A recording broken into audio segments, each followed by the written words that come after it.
Today we conclude our series on Ted Bundy. We'll pick up with his continued killings in Colorado and Idaho, cover his first arrest, his escape, his first stint in prison, and yet another escape. We'll then follow Bundy on the run to the horrible state of Florida, where his killings continue, eventually leading to his final arrest, trial, and execution. I'm Mike. I'm Ian. And I'm Dave. If you're feeling especially patriotic this weekend, stick around. What better way to celebrate America than by cranking up old Sparky and having a good old-fashioned weenie roast, courtesy of Mr. Theodore Bundy. This is Necronomipod. People here have been anticipating for 10 bitter years. The Day State prison officials wired up the chair called Old Sparky and ordered Theodore Robert Bundy to take his seat. It's time for him to go. And now I have a daughter that lives in Lake City, and I want him gone. For these Floridians, the execution was a chance to vent their anger and demonstrate their hatred toward the man responsible for at least 3 deaths here and the legal system that allowed Bundy to survive 3 previous death warrants ordering his execution. I'm saying that he ought to die, and all the ones that's over the honor protesting him, even the judges and the jury, the ones that's all been against him and kept him alive this long, they should be done the same way as he's going to get if he gets it, and hope God he gets it. I just realized I didn't put vodka in my drink. Is it just water? Yeah, it's just fucking bubbly on ice. You've been drinking it for a little bit? Yeah, and I just took a sip and I was like, why does this taste funny? And I'm like, wait a minute. I was wondering why you were staring at it. I looked and was like, I don't think I put alcohol in this. This is sober us. Here it is. That's more than a shot, fella. Yeah, that's a lot of vodka. Stir now, though. You need your finger? And anyways, this is 3.5 years into the show, and I think we're setting a record for the first time ever. Ian has shortened a series on us. How about that, right? There was no good stopping point with this. There was no I agree. Cliffhanger. It was like, let's just bust this out. I agree. Good call. Yeah. Well, it started. It was supposed to be 2 parts. So I guess in the end, you still did keep your streak going. Yeah, technically. Bundy bumped up to 3, but then even before he sent us there, he goes, guys, just so you know, it's going to be going 4. And then you got it done in 3. Yep. Crazy world out there. But we do have a wild and thorough show, so we should probably just go ahead and jump on into it because we got a lot to get into. So where we left off on part 2, investigators in Washington had found Bundy's burial ground on Mount Taylor, and Bundy had moved on to Utah where he started killing again. His longtime girlfriend Liz had reported Bundy to the authorities multiple times, and after visiting Liz, Bundy stopped off in Colorado and murdered Corinne Campbell. That's the one at the hotel, right? Right, where she just vanished. Out of nowhere. Bundy killed Corinne Campbell on January 12th, 1975, and his burial site on Mount Taylor was found on March 1st, 1975.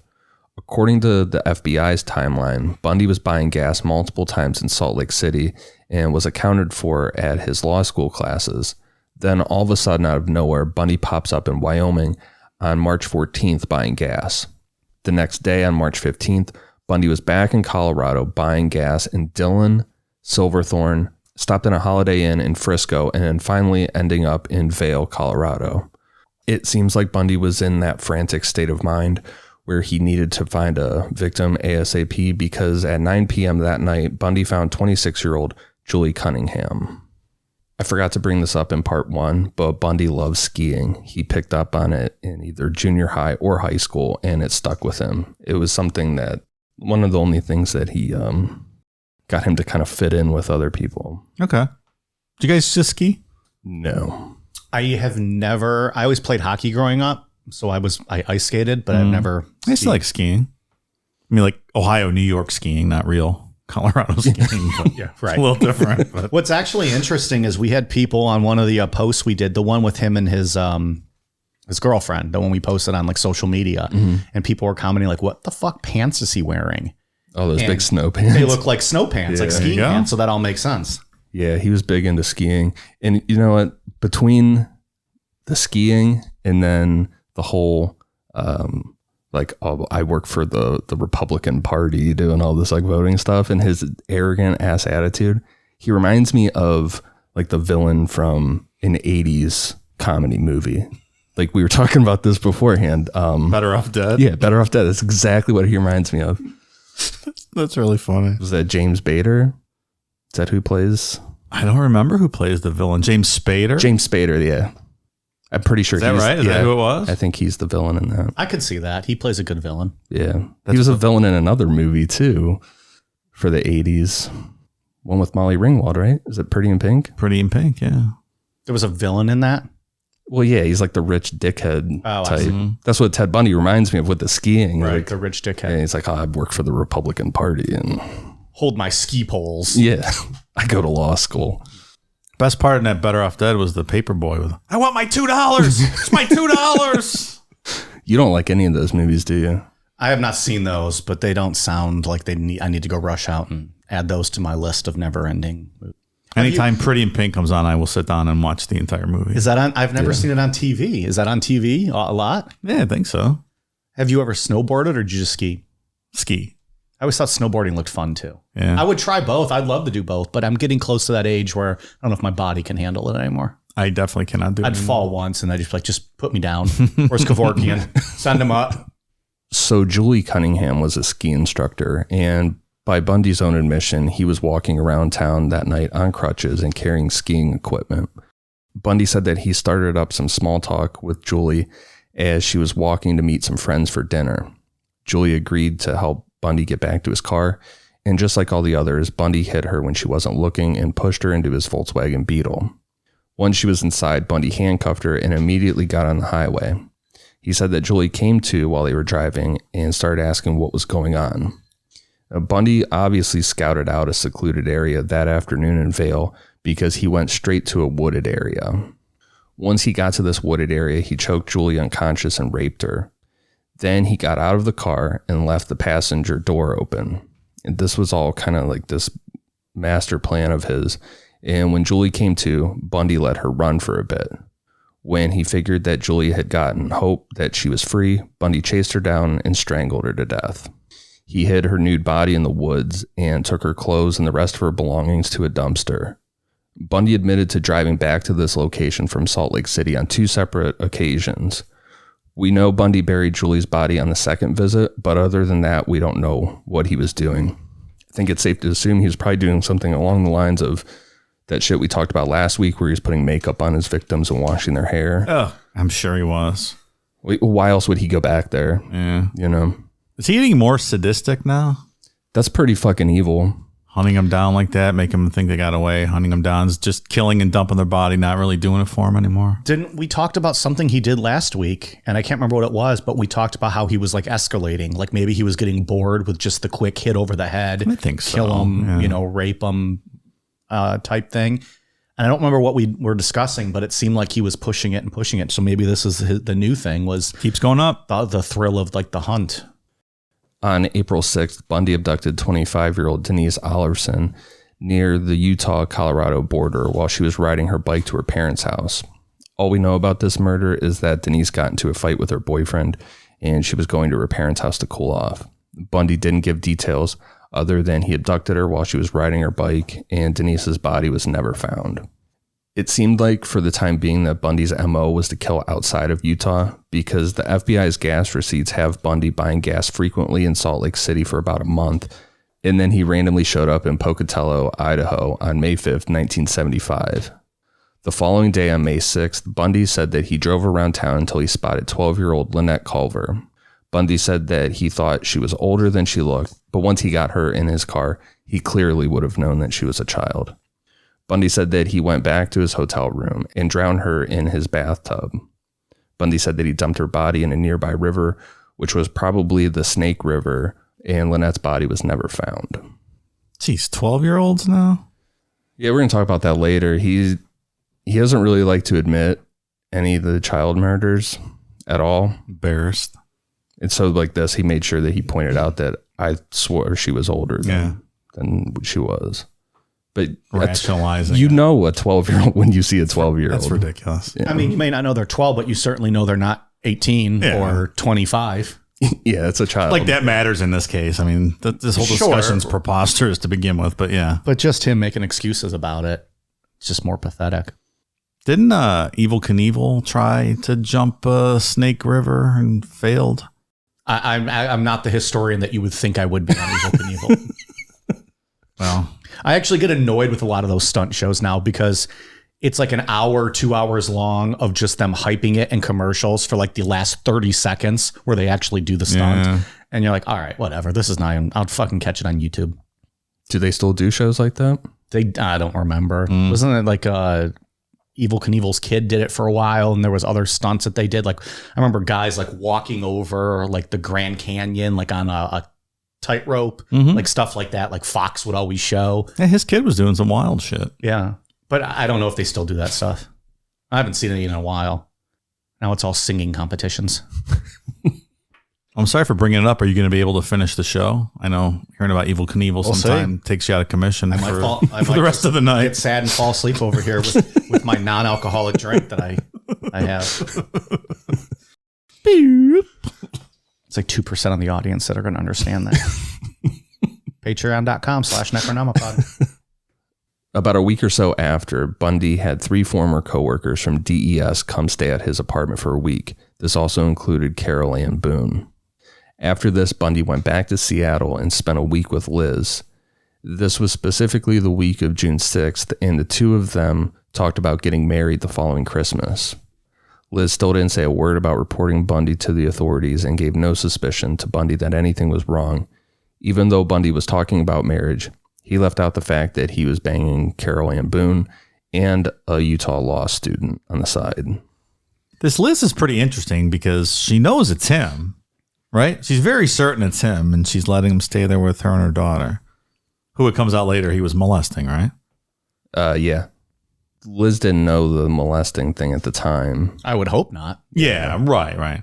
But just the fact that she knew he was probably a pretty dangerous individual. I think the way I would think that it happened is that she's probably like, this guy, he might kill me and my daughter if he gets any word or suspicion that.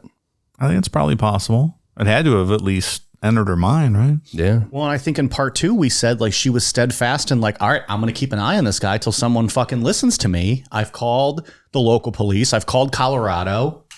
Nobody's doing anything. I know it's him. Which is just crazy how brave she was. And I think that adds to being scared of what he would do to her as well when he's just walking around free. Sure, because they weren't doing anything. Right.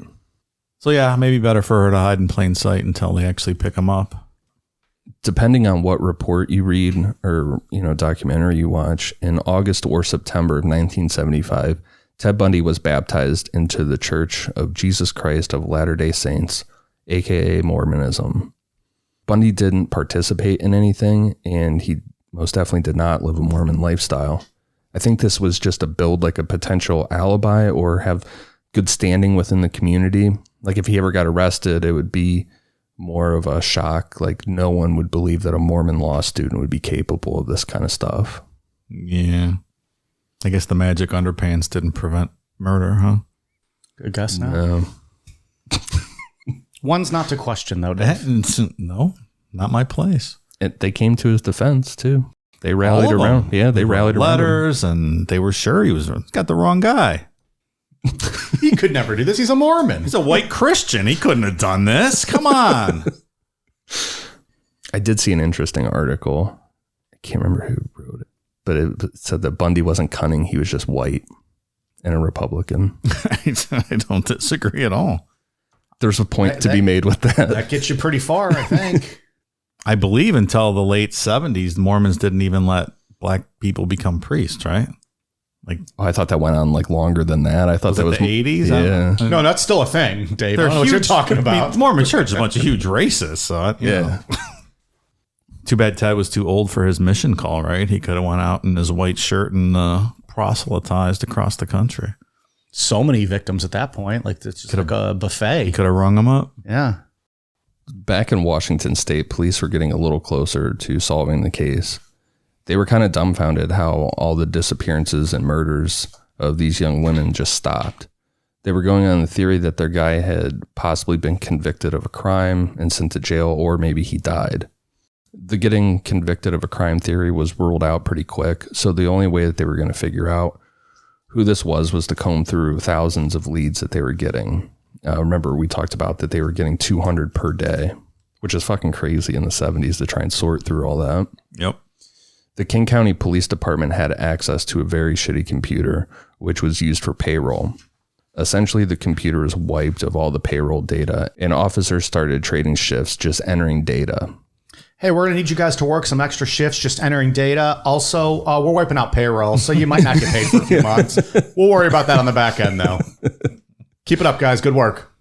They like exhausted their resources to do this, to put all these tips together. Good for them. Like overtime, like they went, the budget went through the roof. Isn't it crazy? Like one admin can do it in an afternoon now, right? Yeah. And back then it's like, nope. Shut it the fuck down. There's video of them working on these on this computer, and it's super fucking shitty. Oh, I'm sure. That's even like what did I have? A Commodore 64 in the early 80s? It's before that even. Yeah, we're talking 1975. I have no idea what they had back then. I certainly don't. I wasn't alive for 11 more years. All of the tips, the family and friends of the victims, and Volkswagen owners in the state with the name Ted were entered. Out of this data, 26 people hit a potential match, one of them being Ted Bundy. Out of them, how many had, all those different people calling in the same tip, right? Like he should have rose right to the top of the pile. In the early morning hours of August 16th, 1975, Utah Highway Patrol Officer Bob Hayward was patrolling Granger, which is a suburb of Salt Lake City. As Officer Hayward was patrolling, he noticed a suspicious vehicle driving slowly through neighborhoods. Spoiler, it was a tan Volkswagen Beetle. As soon as Bundy noticed the patrol car, he sped up, and when Officer Hayward turned on his lights, Bundy kept driving and gained speed. Eventually, Bundy stopped, and he got out of the car with his hands up and started walking towards Officer Hayward.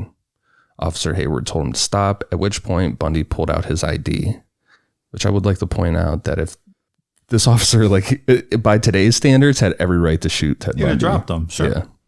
Well, and you don't get out of this is back to that Bundy was a white, Mormon law student. Yeah, Mormon law student Republican. With a purdy haircut. Imagine if he would have reached for his ID and he was not any of that. Yep. Yeah, we're talking. We'll see you next week. Yeah, we're talking 3 o'clock in the morning, somewhere 3 or 4. Gets out of his car, walks towards the cop, puts his hand in his pocket. It's crazy. Should have been the end of the story, probably. Or could have been the end of this. Could have been. It's a better word. Officer Hayward asked Bundy what he was doing creeping around Granger and just like, why the fuck wouldn't you just pull over? Bundy said that he was on his way home from watching a movie at a drive-in theater and that he pulled over as soon as he noticed the officer's lights. He said that he kind of zoned out because it was late and he didn't realize that Officer Hayward was trying to pull him over. Bundy was about to be charged with evading the police, which gave Officer Hayward the right to search Bundy's vehicle. It's so stupid. If you just pulled over, you wouldn't have even got a ticket. You would have been on your way. Yeah. Dumb. You just say, oh, but yeah, I was coming home from this movie. Sorry. I got lost. We say dumb, but given everything this guy has done, probably a little bit of panic sets in. And you're not thinking rationally like, oh, I'm just going to pull over and this will be fine. Yeah, I'm sure that's right. But if he wouldn't have tried to evade, this might have gone on a lot longer, The first thing he noticed was that the passenger seat of the Beetle had been removed and there was a bag sitting in its place. Inside the bag, Officer Hayward found a ski mask, pantyhose with eye holes cut out, a crowbar, handcuffs, garbage bags, rope, and an ice pick.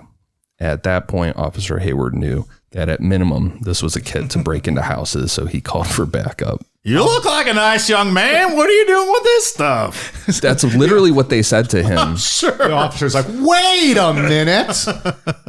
You look all right, but I don't like this equipment you have. I'm going to take it. You be on your way. Were you at a costume party? They literally said that they're like, what is a guy like you doing with this stuff on you? Also, Dave, how dare you disparage the voice of Barney Fife? He would not have let him go. He'd have been all about this. He could not wait to throw Bundy over the hood and arrest him right there. And his name's Ted Bundy. I can't do that voice. He's the That's law hard. enforcement officer we need in all these stories. Barney? Yeah. He was a go-getter. He knew how to handle that pistol. Wow. The one that he wasn't even allowed to put bullets in. I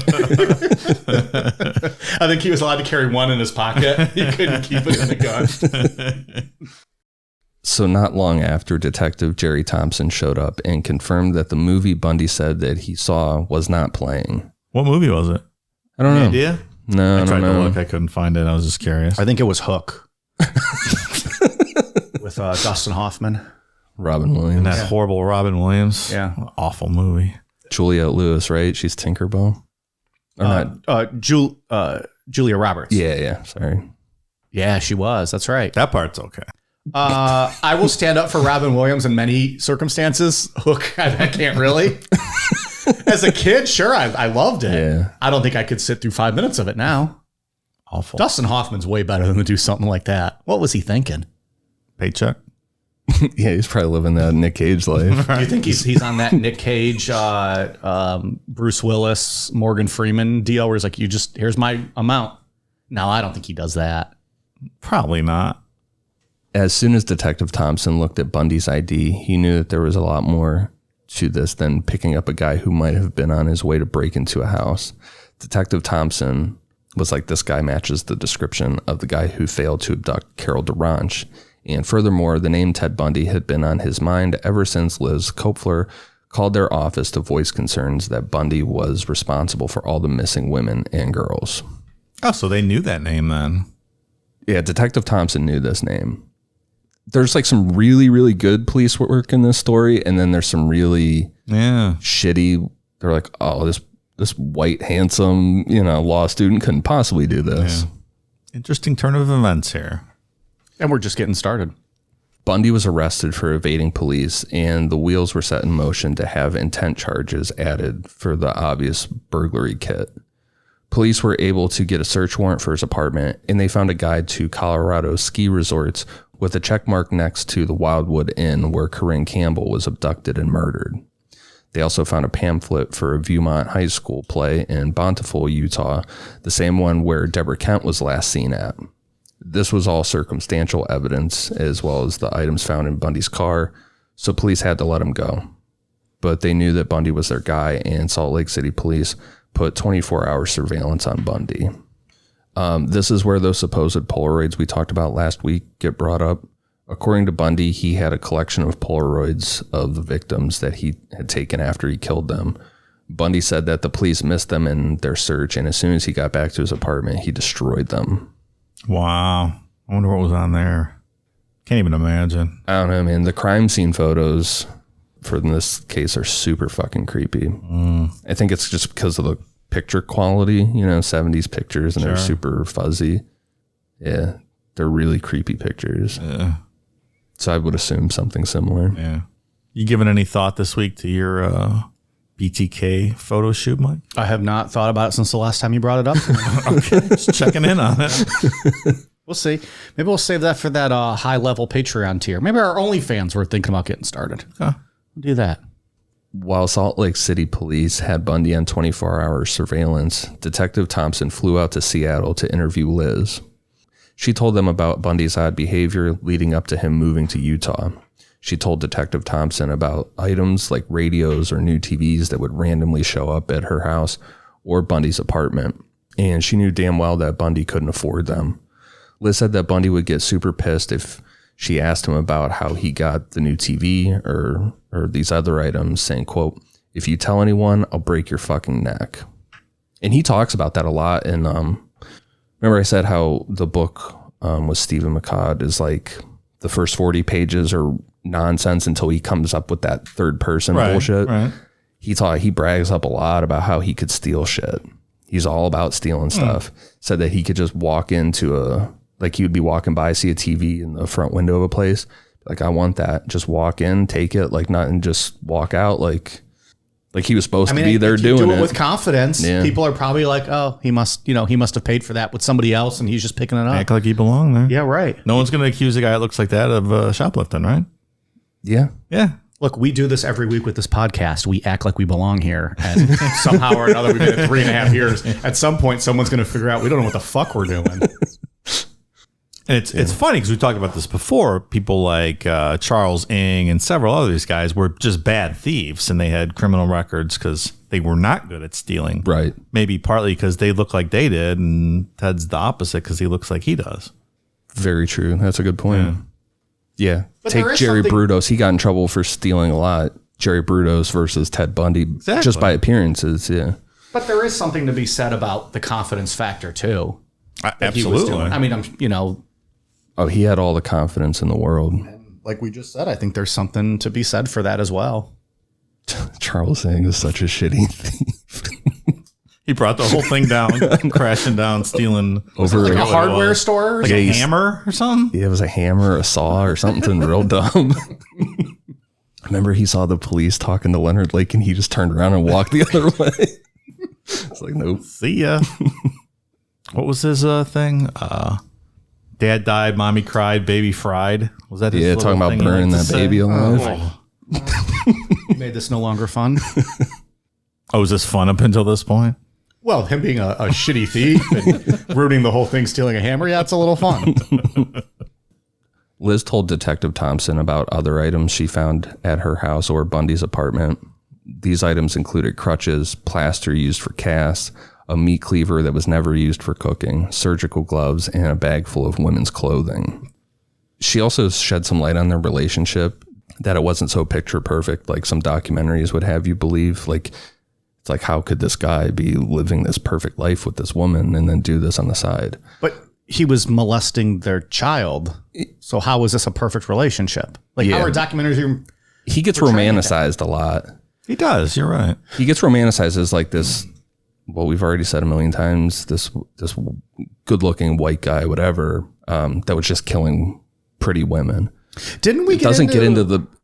You have to talk about Kimberly Leach at the very end. But the other 12-year-old girl, Lynette, she doesn't get brought up that much.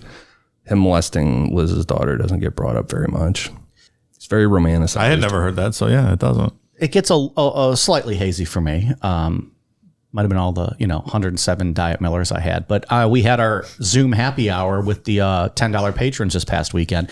Didn't we talk a little bit about like the romanticism of serial killers and how it kind of is just, it's wild how like people like Ted Bundy do get romanticized and like why that is, I think with that sounds familiar. as opposed to like a, you don't ever like romanticize a Timothy McVeigh, like the one-off kind of like, Or like terrorist type or like a school shooter where it's all done in one thing as opposed to the guy who, there's the investigation and the hunt.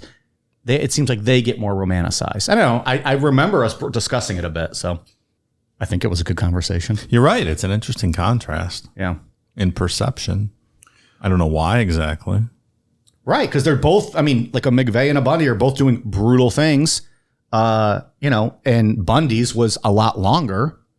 But yet he gets, like you said, in the romanticism and like people not touching on some aspects of his life that are horrific.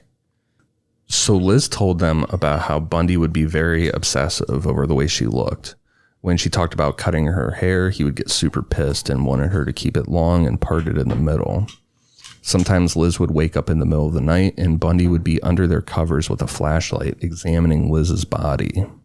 It's not weird at all. Yeah, like, what do you do? Do you just lay there like...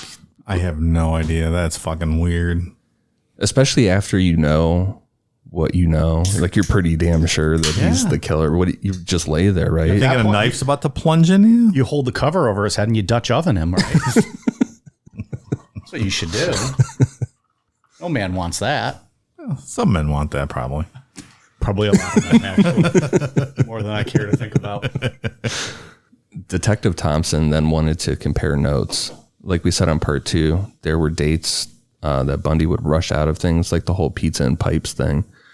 Detective Thompson was able to confirm that Bundy was not with Liz on any of the nights the Pacific Northwest victims had disappeared, and Bundy wasn't with her on the day Janice Ott and Denise Naslund were abducted from Lake Sammamish State Park.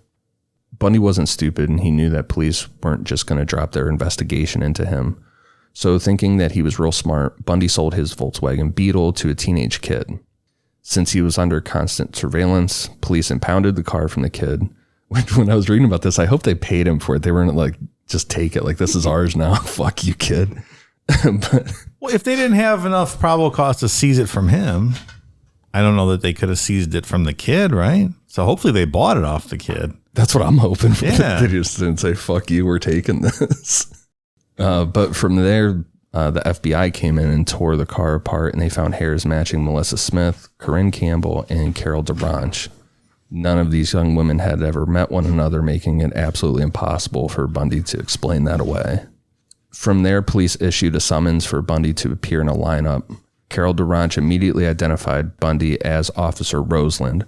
Remember, he just said he was a cop, and Carol had no idea that his name was actually Ted Bundy. Witnesses from Viewmont High School identified Ted Bundy as the guy they saw pacing back and forth outside the auditorium the night Deborah Kent disappeared.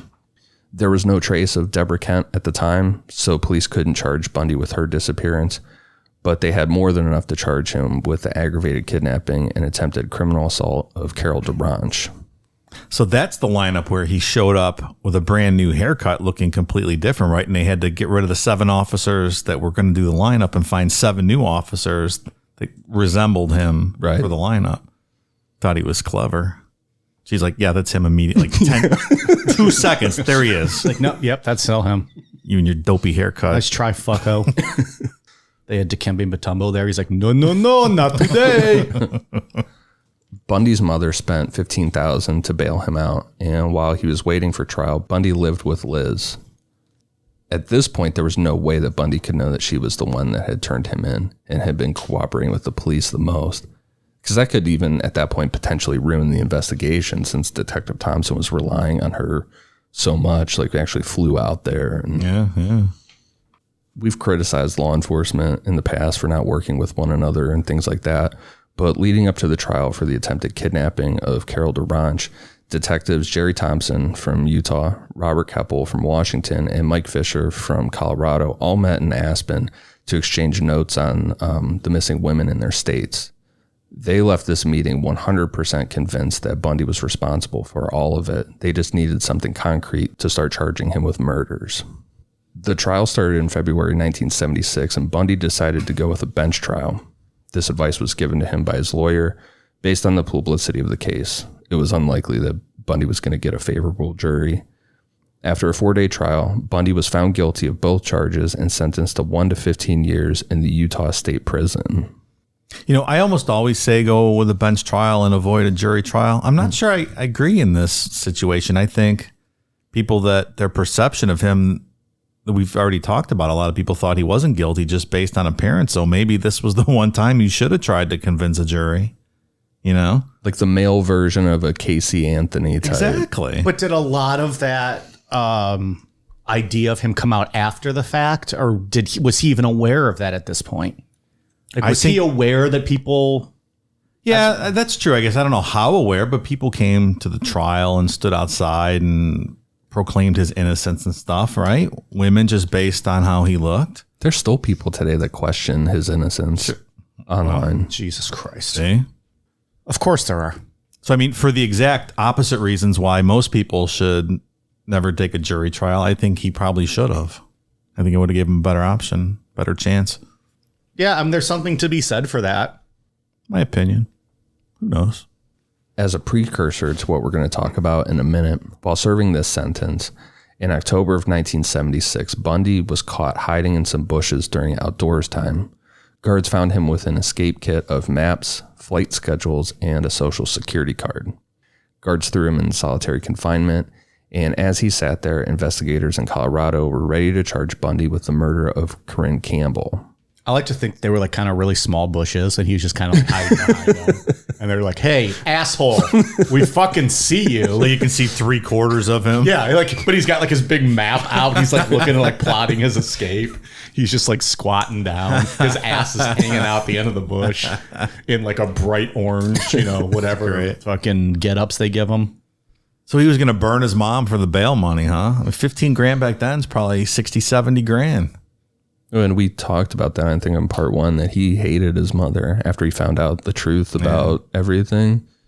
Good point, yeah. He absolutely resented her. And I actually feel really bad for his mom. We'll talk about her at the end more, but I think a lot of his hatred towards her was not fair.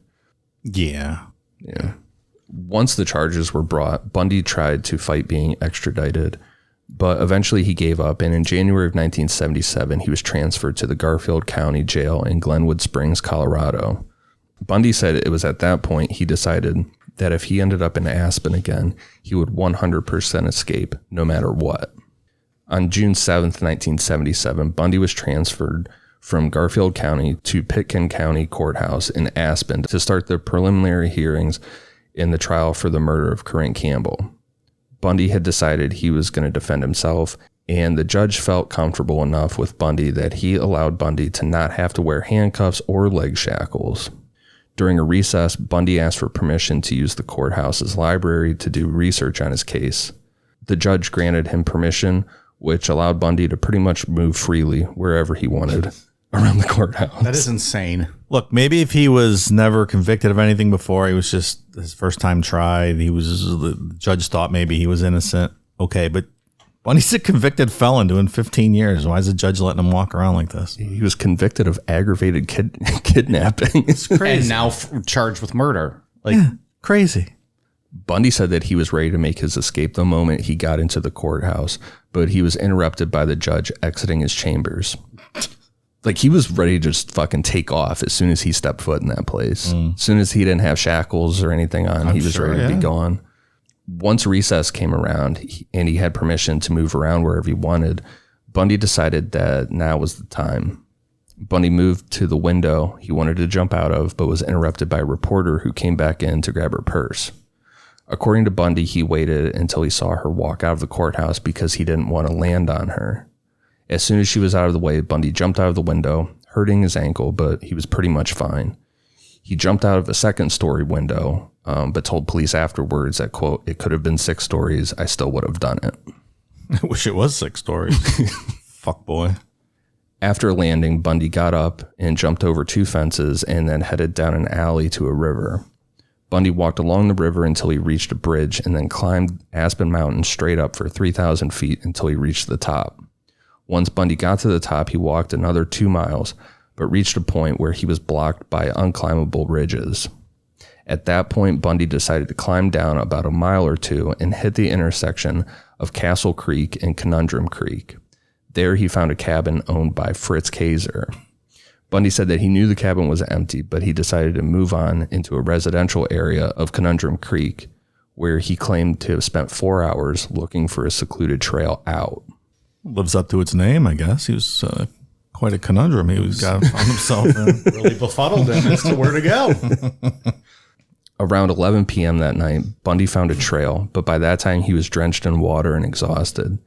He said that over the next 2 or 3 hours, he only made it another 2 or 3 miles because he kept losing the trail or falling asleep. This would have been 3:30 a.m. on June 8th. Bundy decided to go back to Fritz Kaiser's cabin. There, Bundy sat and watched the cabin until 8 a.m. to be certain that no one was there, and then he broke in. Bundy ate what food was there, which he said was some tea, brown sugar, and spaghetti sauce, and then he slept for most of the day. You think he mixed it all? I would hope not. That's maybe the tea and brown sugar. That may be all right. Oh, there you go. What about the brown sugar and the spaghetti sauce? Isn't that? I guess it's chili, but isn't that like a Skyline, the Cincinnati version, where they put the cinnamon in the like the chili dog sauce, I wonder what brown sugar would be like in the pasta sauce. It reminded me because if you go to like one of those Skylines, you could also get like a spaghetti with the chili on top, and it's like a cinnamon chili. I wonder what a brown sugar and a tomato sauce would be like. I'm sure good. I use a lot of brown sugar in my chili. I'm sure it'd be good. But you also don't have any pasta to put it on, so just eating it out of the jar. So it sounds like Bundy really lacked the outdoor and navigational type skills that you two possess to survive for very long. Like you guys would have been in Mexico probably like 5 hours, right? We would have been fine. Yeah, obviously. And you also find his way out of a paper bag. Just be smart enough to know you don't escape from prison or an arrest without planning some SpaghettiOs around town just to pick up on your way. They got the new pop-off top. You don't need a can opener. You could just drink it out of the can. You're fine. Carol Ann Boone could have planted them for him, right? Could have if he would have been more of an outdoorsman like us. What are you gonna do? Around midnight of June 9th, Bundy headed out with warm clothes, a .22 caliber rifle, 2 boxes of ammo, and a first aid kit. Bundy started his travels through areas of Colorado that, honestly, you just have to look at the map that the police made to understand it. It really won't translate through audio. But eventually he reached Maroon Creek and stopped to build a fire. Bundy said that this was the most defeated he had ever felt in his life because when he went to the water, he realized it was running the wrong way, meaning he was headed in the wrong direction.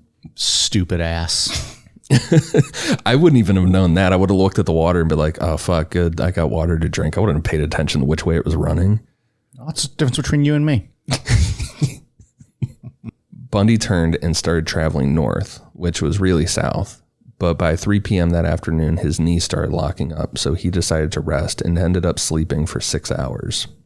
Bundy pretty much wandered in circles for the next 3 days until he randomly found the Aspen golf course, where he stole a car and drove back toward Aspen. Police had set up roadblocks all over, stopping cars looking for Bundy. They had helicopters out, search dogs. Like, they were really fucking looking for him. So 2 officers stopped his car, and after 6 days, Bundy was back in custody. Clown. Bundy had access to lawyers at the time, which, like we said earlier, all his Mormon friends, rallied around him and were like, there's no way he did this. So I'm pretty sure that these were the people giving him advice. But the reality of the situation was that Bundy started to win a bunch of pretrial motions, and the case against him was falling apart regarding the murder of Corinne Campbell. If Bundy would have chilled out, he probably would have beaten that case, and then prosecutors in other states probably would have been hesitant to bring other murder charges against him. But Bundy didn't see it that way, so he started to come up with a new escape plan. Shooting himself in the foot again. With the help of Carol Ann Boone smuggling in items, Bundy got a hold of a floor plan of the Garfield County Jail, a hacksaw blade, and $500 in cash. Didn't she smuggle him drugs in her hoo-ha too sometimes? Yeah, later on in life. Is that later? Oh, okay. Yeah, later on. Did she ever get charged for any of this? No. She smuggled some jizz out of prison in her hoo-ha, right? She did do that. I had questions about, we'll get to that though. Remember in Goodfellas when Karen's smuggling in Henry drugs, but then she sees his mistress on the thing, so she gets pissed. She starts throwing it out in the open. He's like, fucking Karen, will you settle down? Anyways, just an excuse to bring up Goodfellas. In the evenings, while other prisoners were showering, Bundy skipped out on showers and slowly sawed a 1 square foot hole in the ceiling of his cell. Which, that's another thing. I don't know how this jail worked, obviously, or if he was getting permission, but that doesn't happen in jail where you're just allowed to I'm not going to shower today. Like, no, motherfucker, you're doing everything everybody else is doing. You're not just going to get to stay back. You got to shower. You're giving up your butthole, and then you're going to go back in your cell. Boy, you don't get out of this. But it's Andy Dufresne had to do it. Why doesn't he? But this is county jail. It's not prison. It's in Aspen, right? It's a little more relaxed environment, I'm guessing. Yeah, and his ass has been a lot of I just feel like he should troubling circumstances. He should have been watched a little more than this. After one successful escape. He's still not being perceived as the violent criminal that he is. Right. No, and he's getting privileges. Like, this is the guy that jumped out of the window. Yeah. And he's like, oh, well, he's just not going to shower today. Okay. Yeah, that's what I mean. Like, I feel like he should be under I agree. Very close eye. Welcome to Aspen. Now let's take that ass for a spin. There you go. Bundy had also pretty much stopped eating and lost 35 pounds so he would be able to fit through the hole. Once he was skinny enough, Bundy started to do trial runs at night to get an idea of the layout of the ductwork and stuff like that. He did this for weeks, and other prisoners complained about noises in the ceiling at night, but the guards never investigated their claims. If only there was something to tip us off. On December 30th, 1977, most of the jail staff was on Christmas break, and prisoners considered nonviolent were allowed to be out with their families. See, it's very relaxed. gotta be. Yeah, if they're getting furlough. Yeah. Just because the jailers don't want to work that night. So you guys can go home for the weekend. So Bundy saw this as the perfect opportunity. He piled books and paperwork in his bed to make it look like a person was sleeping under the covers, and climbed into the ceiling. He made his way over to the jailer's apartment, who was out with his wife that night, and got some clothes out of the jailer's closet. Bundy then walked out of the front door like nothing happened, and he was free. Just like Andy Dufresne wearing the warden's suit, right? Yeah, but what the fuck is a jailer's apartment? Like, what's a jailer? Like the way that I read like the warden of a county jail? Yeah, like the guy in charge of, like, the head guard. Has an apartment attached to the like jail. he lives there. I'd be like, fuck that. I'll get my own house down the road. I'm not living here. It's the perks of the job, Mike. I get to live with all the prisoners. Right. And we're going to take your rent out of your paycheck now. It's $500 a month you owe us. So Bundy made his way to where cars were parked outside, like on the sides of streets, and he opened every car until he found one that had the keys left inside, which he was able to do this multiple times throughout this story. When he stole cars, most of the time they already had their keys in it. I don't understand why people were just leaving their keys in their cars in the 70s. Isn't this the Different time when Ian. people didn't lock their front doors, right? It's absurd. Well, we locked our front doors in the 70s. Well, but I know where you live, too. Where you grew up. That's a smart move, pal. I don't understand that. That seems so... I don't feel like times have changed that much. Obviously, Ted Bundy existed in the 70s. I have admittedly left my keys in my car in my driveway overnight in our area. And it's not smart, but I have done. No, it's not. And not on purpose. Yeah. I have forgot, but might have remembered in the middle of the night and was like, it'll still be there. I'm not worried. Which is stupid. I'm going to go take his car one night when he does that and pull it in the neighbor's drive on the front lawn or something. Do that all the time. Lay up some empty beer cans next to it. Well, the other thing nowadays is there's so many cameras that, That's true. we'll just be like, oh, there's Dave taking my car. Why is he driving over my neighbor's yard? Leaving a note. Mike was here on the putting in the windshield wiper. Well, no, it's you, pal. So he got this car and drove until it broke down. From there, he hitchhiked to Vail, Colorado, which got him 60 miles away from the jail. In Vail, Bundy took a bus to Denver, and then in Denver, he took a plane to Chicago. When the plane landed in Chicago around noon on December 31st, guards back in Glenwood Springs, Colorado had just discovered that Bundy was missing. So he had a 17-hour head start on them. It's a nice lead time. Already in Chicago. Damn.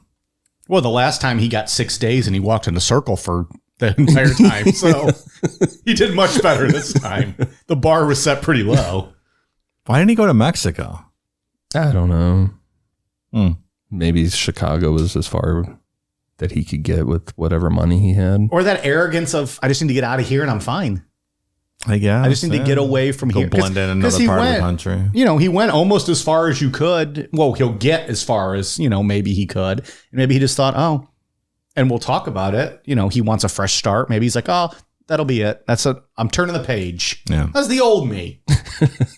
Some of us are just like, we're fat fucks. We're changing our diet. That's the old me. This guy's like, I murdered a bunch of women. That was the old me. I'm a good guy moving forward. Bygones. New year, new me. Yeah, right. That's really the way he saw himself. There's things that he says that it's like, I don't understand what the big deal is. Like, what the fuss is over me. Like, just let me do my thing. The way he talks, it's very odd. That's why he's number one on Dave's punch in the face list. That is one of the reasons. He's like, that is in fact one of the reasons. Now a word from our sponsor, BetterHelp. Life can be overwhelming, and many people are burned out without even knowing it. Symptoms can include lack of motivation, irritability, fatigue, and more. We associate burnout with work, but that's not the only cause. Any of our roles in life can lead us to feel burned out, and BetterHelp Online Therapy wants to remind you to prioritize yourself. Talking with someone can help you figure out what's causing stress in your life. When I get burned out, my stress level skyrockets. This usually causes me to have crippling anxiety, which then prevents me from getting anything done. I often have to take time to stop, remind myself to breathe, and just relax. Talking with someone about how you're feeling can also help you out, more than you probably realize. Your mental health should be taken seriously. Nothing can cripple your day or stunt your motivation more than feeling depressed, anxious, or sad. We all have a lot to deal with in our daily lives, be it the struggles of work, keeping food on your table, or even paying the bills. Your mental health is one area that you shouldn't have to worry about. So whether life currently has you down, you're feeling unfulfilled, we're all experiencing our own form of strain on our mental health. And for that, BetterHelp is here for us. BetterHelp is customized online therapy that offers video, phone, and even live chat sessions with your therapist. So you don't have to see anyone on camera if you don't want to. It's much more affordable than in-person therapy, and you could be matched with a therapist in under 48 hours. Necronomipod listeners get 10% off their first month at betterhelp.com/necro. Again, that's BetterHelp, HELP.com/necro. That's BetterHelp.com/necro. And thanks to BetterHelp for sponsoring today's podcast. All right, so we hope you guys enjoyed the series on Ted Bundy. You guys got any final thoughts? This is where you just say yeah, and you just go right into like the rest of the show. You're like, yeah, I got one more thing. So once he was in Chicago, Bundy got on a train to Ann Arbor, Michigan, where he hit up a bar to watch the Rose Bowl game between the Michigan Wolverines and the Washington Huskies. The Huskies won that game because Michigan sucks. God damn. Was it a blowout? I don't know. Oh, Sorry, Preston. I don't think so. 27-20, I want to say. We haven't talked about Preston in a while, so I was just trying to give him a shout. Our Michigan boy. Wonder if he still listens. You probably like to scared think him so. off. Oh, you're shitting on Michigan, which is a beautiful state, by the way. Going up there next month. See? Do a little sightseeing. Wear all my Ohio State gear. Go look at all the trophies they don't have because Ohio State has them all. Look, this is a nice shelf you got. There's no trophies on it, but it would look nice with one. I believe Michigan actually leads the series, still going back to inception. Damn. I don't watch college sports, so I don't know about that. yeah, I'm not big into college football. But that's also like us Browns fans being like, well, we have more world titles than all of you. Meanwhile, it was before like Super Bowls were invented. We're still the championship, though. Well, and Tom Brady's like, sit down, motherfuckers. I got more than all y'all combined. The Browns had the greatest player in football history, though. They never had Tom Brady. They had the second best. I'm going to entertain that. So Ted was getting drunk and having a great time talking to the bartender. It's not entirely clear where he was for 5 days, but 5 days after the Rose Bowl game, Bundy stole a Volkswagen Beetle and drove it down to Atlanta. He has a type, right? In Atlanta, he bought a bus ticket headed to Tallahassee, Florida. And on January 8th, Bundy was in Tallahassee, ready to start his new life. Like you said, Mike, earlier, joking around. New start. This was what it was going to be. New start. I'm not going to get in any more trouble. Bygones. Yeah. We'll call it even. Let's move on. You don't harass me, cops. I won't do anything wrong. This is something that I found shocking, that $500 went a long way back in 1978, because after buying all the bus tickets and a plane ticket, Bundy rented a hotel room for one night, and then he rented a room at a boarding house near Florida State University under the name Chris Hagen. That's like $2,200 in 1978 money. Is it? Yeah. I could make that last if I had to. Yeah. Sure. Being the survivalist I am. Yeah, and I'd be in fucking Mexico. Where what this $2,200 guy's would get you doing. a lot further. Yep. I don't know if we said it on air or not, but he had all kind of aliases. Chris Hagen's a pretty good one. I wouldn't question that. That's a good name. Yeah, that's a solid one. I'd go with Chris Hansen personally. There's some other good ones he used. The FBI has Gary Hammond. That's a pretty good one. That's a good one. Ken Misner. Sure, I would never think anything about that. Here's one. Rex Bundy. That is absurd. Yeah, that's a stupid one. Like he was really like A+ names. Yeah. And then that, like that's Rex Bundy. That's an F. He used Rex a lot, and he must have thought that was really cool or something. Sexy Ted. But like Going to Rex tonight. also change your last name, fucko. Yeah. Yeah, that's true. Like Rex Handy. your pussy. Like do something like fun with that. Like have some fun, pal. He also went by Theodore Nelson. Again, not creative. He's still using his real name. Teddy Nelson. Guy you want to hang out with sometimes, right? I guess. I mean, I keep your first name fine, but don't keep Bundy. Did he ever go by Al? No. Well, that's a shame. Missed opportunity. He went by his mother's birth or her maiden name too. He went by Ted Cowell sometimes. That's too close to home. Ted Evans. Okay. When he uses his own first name or his own last name, it's like, come on, man, that is not creative. Compared to the other stuff he used. Yeah. Gary Hammond's a good one. I would never question that. I'd be like, oh, okay, whatever. What's up, Gare? We're going to shoot pool tonight. So Bundy said that he wanted to change his life, get a job, and stop all the crime. He put in one job application at a construction company, and when they asked for his ID to get him started on the job, Bundy backed out. He went back to stealing stuff, and for money, he would steal credit cards or cash out of purses. It lasted like a whole 3 days, that new life. You don't choose your life, man. It chooses you. What are you going to do? So that new chapter lasted about 2 pages. Yeah. In the late evening on January 14th, 1978, several witnesses at Sherrod's Disco, which was adjacent to the Chi Omega sorority house, saw a man described as being in his early 30s, hanging out at the disco, but not dancing. He was described as being awkward, out of place, and just seemed to be there to watch young women dancing. One young woman said that this man was just staring at her nonstop, and she swore that he was going to come over and ask her to dance, but he never did. He just weirdly stared at her. What, is this so wrong to go to a disco and masturbate? Jesus Christ. What kind of fascist country are we living in? What are you looking at? You never seen a guy jack off in the corner before? He's like got his hand in his pocket, but it's just like moving. He's like, I feel like he's leaning against a wall with his hand in his pocket. You're like, look at this asshole. It's a video game in my pocket I'm playing. There were some eyewitness reports too that said that he was greasy, like looked like he was not showered at all, like he was real scummy looking. I don't doubt it. Well, he hadn't showered since he broke out of prison, right? I think he probably had. Yeah. I'm just kidding.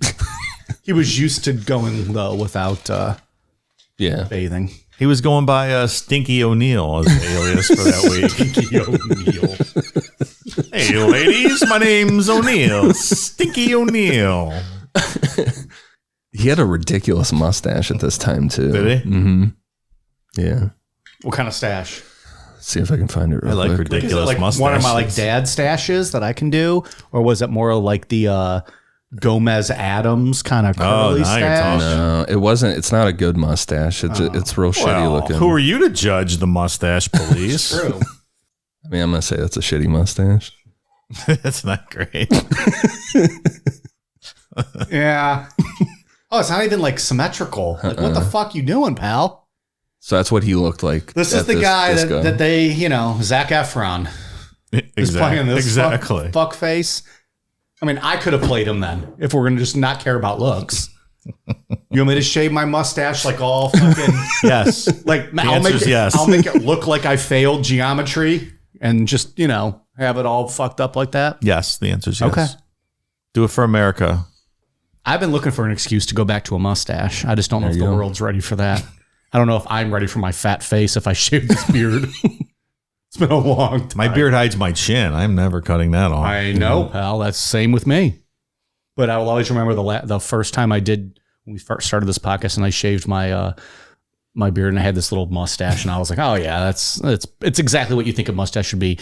And Ian sees me and goes, that is an exact dad mustache if I've ever seen one. Like, you just need to wear some New Balance, jean shorts, and mow the lawn because that is a dad stash. Tuck your t-shirt into your jean shorts. Right. My white t-shirt. Have my socks pulled up halfway up my calves. Should we do that? Should we all just do mustaches for one day? We don't have to take any photos that we'll release. Let's just do it. I'm not shaving my beard off to Not once? make a mustache. Not once? I don't know, man. I've been working on this beard for a couple months now. One photo of us with just 3 mustaches. Just one. We'll talk about it. I'm not saying we have to release it. I just want to have that. Just for our own, our own pleasure. Like, look at like one of us, like we'd be badass. Like one of us puts our foot like on a stool, like, just showing bulge, just being men. One of us can have a tomahawk in their hand, just something tough. I don't know. Maybe like an Dave eyebrow. could be like grilling steak. That I can do. Like an eyebrow raised like The Rock. Yeah, there you go. I can't do that. Can you? No. Well, I can't either. Can you? There you go. He's got a little bit. Yeah, No, I can't do it. I don't have that forehead movement going on. All right, maybe we'll put a pin in that, but then that might be an off-air thing. We'll see. I don't know. I want to do a mustache. Come on. Show our round, chubby faces. Learn Photoshop and take our beards off. No, Yeah, that's not as fun. I want to look like the guy from NYPD Blue. What's the cop's name? Just his fat face with his little mustache. Right? The one that like George Costanza wanted to look like. I forget his name. I don't remember. Anyways, that'd be us. So we aren't entirely sure what snapped that night, but the first thing that pops into my mind to describe it when you go through this is like a rabid animal that is just completely out of control. At 2:45 a.m., Bundy grabbed an oak log that was sitting on the side of the Chi Omega sorority house. They had a pile of firewood on the side of the house. And with that log, he broke in through a back door that had a busted lock. While 21-year-old Margaret Bowman was sleeping, Bundy brutally beat her in the head with a log. And we're talking a very brutal beating. Pieces of her skull were driven deep into her brain. And then he strangled her to death with a pair of pantyhose that he made into a garrote. From there, he moved to the bedroom of 20-year-old Lisa Levy, where she was sleeping, and he beat her in the head with a log, then strangled her to death. After she was dead, Bundy tore off one of her nipples, bit about as deep as possible into her left buttock that he could without actually removing a whole piece, and raped her with a hairspray bottle. Then he went to Kathy Kleiner and Karen Chandler's room, and using the log, he broke Kathy's jaw and gave her a severe shoulder injury. Sounds like we're in a bar tonight with all the noise Mike's making over there. Sounds like he's bartending while he's podcasting. So this is 100% shoot. I finished my drink and was preparing another one. Put ice in and I poured the vodka because I didn't want to mess up. Well, then we started chatting, got into a conversation, and I picked up my drink. And I was thinking, oh, I have a little bit left. Let me finish this.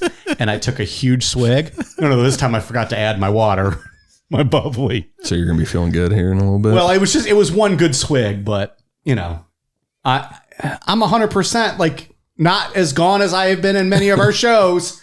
I'm having a tough night with my drinks. We need to hire a fucking intern to make our cocktails for us. Is that too much to ask? Shouldn't be. Type up the notes for you. You dictate to him, to Declan, our intern. You dictate them to him. He types them up, sends them to Dave and I, and then he sits and he bartends. We pay nothing, but he'll get a t-shirt. And we'll write him a glowing letter when he goes off to college or whatever he wants to do. Declan, send your resume. Tough night for me on the drink scale. I did that with a glass of Crown here one night. I did that exact same thing. But it's funny that I went back. I forgot my vodka. A whole nother drink. I forgot my mixer. Struggle Bus USA. Karen Chandler suffered a concussion, broken jaw, and a bunch of her teeth were knocked out. And she also had broken fingers. While attacking these young women, Bundy saw headlights through the window and stopped to flee. This was Nita Neary coming home from a night out with her boyfriend. Nita Neary walked through the back door to see Bundy as he was leaving through the front. He was coming downstairs and went through the front door. Nina came home at 3 a.m., so all of this took place in less than 15 minutes. And there were 30 young women living in this house. It was just this frantic, silent. And so this was a full house. Oh, yeah. There was 30 people in this house. Yeah, like just a typical sorority house, you would think. And like, I don't want to get too gruesome, but like when he raped Lisa Levy with the hairspray bottle, like she suffered extreme internal injuries from that. Like it was like this was just this rabid frenzy through this house. I wonder why he stopped. I guess enough is enough at some point. And well, they think it was him seeing the headlights. So he split. Yeah. So he wouldn't have come home. He might have went through the whole house. Yeah. Still in this frantic state of mind, Bundy walked 8 blocks away where he broke into the basement apartment of FSU student Cheryl Thomas and attacked her while she slept. Bundy dislocated her shoulder, broke her jaw, and fractured her skull in 5 places. Thankfully, Cheryl survived, but she was left permanently deaf and had damage to her equilibrium that made her unable to dance. Cheryl was headed to towards a very successful career in dancing, like potential Broadway type stuff, and it's just completely ruined her life. Devastating. It's just infuriating that this piece of shit had affected so many lives, And kind of seemed to get away with so much of it, or ran away. And yeah, I mean, really, he should have just been in jail at this point. None of this should have happened. Right. I apologize. I just looked at that last paragraph again, and it said Bundy saw headlights through the window and stopped to flee. So sorry, I asked you why he's not. It's all good. But in all fairness, the hairspray bottle that we had mentioned, like when he was raping that girl with the hairspray, was the first girl. And then he went and attacked Kathy and Karen based on the way this reads. He killed one. But like, and the hairspray was allegedly on Lisa Levy, right? Right. That was on Lisa Levy. So he did that and then went and attacked the other two within 15 minutes. Yeah. So, I mean, it might have been a situation, Dave, like you said, where he was just like, he killed her or whatever, and then was, used the hairspray bottle and then was like, okay, I'm moving on real quick. Yeah. Which is just wild that all of this happened in 50 minutes. And how many other women might he have attacked had he not seen those headlights? A lot, I'm sure. Yeah.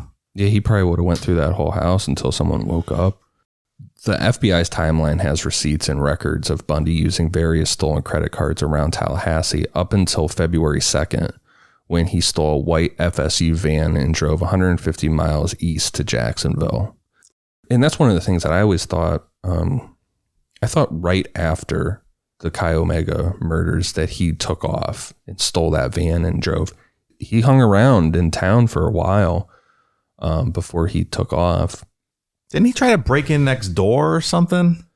Or down the street, some other building there? Probably. I think they hit that on that documentary. I forget exactly, but like he could have went for more that night.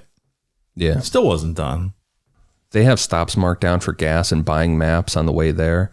And when he showed up on February 8th, Bundy approached 14-year-old Leslie Permenter and told her that his name was Richard Burton and that he worked for the fire department. Leslie's older brother saw Bundy talking to her and came over to see what was going on, and at that point, Bundy took off. After failing to abduct Leslie, Bundy backtracked 60 miles to Lake City, Florida. On February 9th, 1978, 12-year-old Kimberly Leach was called back to her homeroom to get her purse that she'd left behind, and that's the last time anyone saw her alive. The only person to see anything that day was a firefighter driving by. This firefighter was coming home from work and saw a man holding a young girl by her arm and walking her from the school to a white van. He thought to himself that the girl must have gotten in trouble in school or something like that and was being sent home. 7 weeks later, Kimberly's mummified remains were found underneath a hog shed. There was evidence that she had been raped and that her throat was slit, but not a single slit. There were multiple knife wounds to her neck.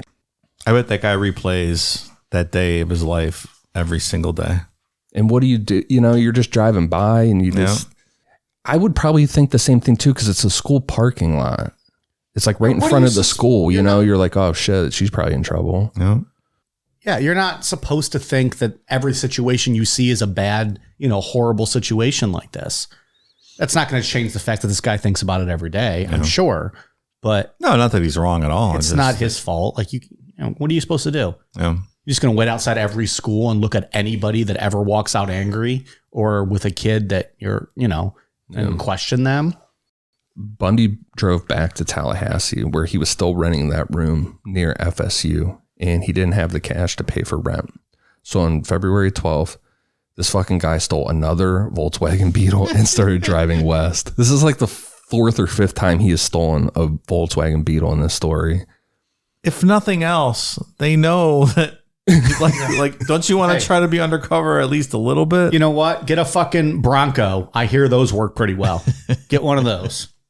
On February 15th, Bundy was stopped at 1 a.m. in Pensacola near the Alabama state line after a random check of his license plate showed the Volkswagen was stolen. When Officer David Lee told Bundy he was under arrest for driving a stolen vehicle, Bundy kicked Lee's legs out from under him and started running away. Officer Lee fired 2 warning shots, and when that didn't stop Bundy, Officer Lee chased him down and tackled him. The two of them were wrestling over Officer Lee's gun, but eventually he was able to get the cuffs on Bundy. Inside the Volkswagen Beetle were 3 IDs of female FSU students, 21 stolen credit cards, and a stolen TV. As they were driving to the police station, Bundy told Officer Lee, quote, "I wish you had killed me." In that Mark Harmon Deliberate Stranger movie, the cop pistol whips his ass. Yeah, hopefully that happened in real life a little bit. What's that movie? It's called The Deliberate Stranger from the 80s, like a TV 2-night movie. Based on Bundy? Yeah. It's called The Deliberate Stranger. That's good. Now, pistol whipping. I can get into that. So now Bundy is done, and Sheriff Ken Katsaris is going to like make sure he's done, that this is the end of the road for Ted Bundy. Yeah. Good. It's about damn time. I like Sheriff Katsaris a lot. At first, I didn't know how to take him because he's a very outspoken, real charismatic guy. But Is he on like the documentaries and such? Yeah. What do you say? The death penalty was invented for guys like Bundy?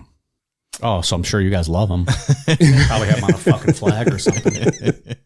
Well, leading up to this, Bundy was always talking it up to the newspapers and TV reporters, you know, when he was in Utah and stuff, showing that charm off to everybody. And Sheriff Katsaris kind of like flipped it on him. It was like, oh, you want to be in front of the cameras? Fine, we're going to put you in front of the cameras, but made Bundy look like a fool. And the big thing, like we said, that he had bitten Lisa Levy really bad. The bite impressions were one of the biggest things for the evidence. And Ken Katsaris drug him out in front of cameras and like had them hold Bundy's mouth open and took the bite impressions on camera in front of a ton of people. Really? Like embarrassed the fuck out of him. Ted was not pleased. No.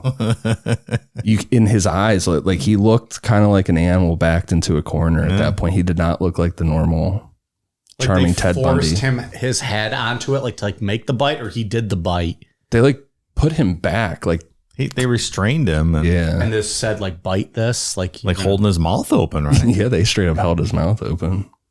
I believe they said in the documentary this is the first time evidence like this, tooth and teeth impressions were used in a case like this. So this is all brand new, which is crazy and good. Like that's wild. And you know, I'm sure he never thought when he bit into that girl's ass cheek that this was going to be maybe his downfall. Yeah, he fought the bite impressions a lot. Like he knew that would be it for him. He tried every legal maneuvering he could think of to get out of that.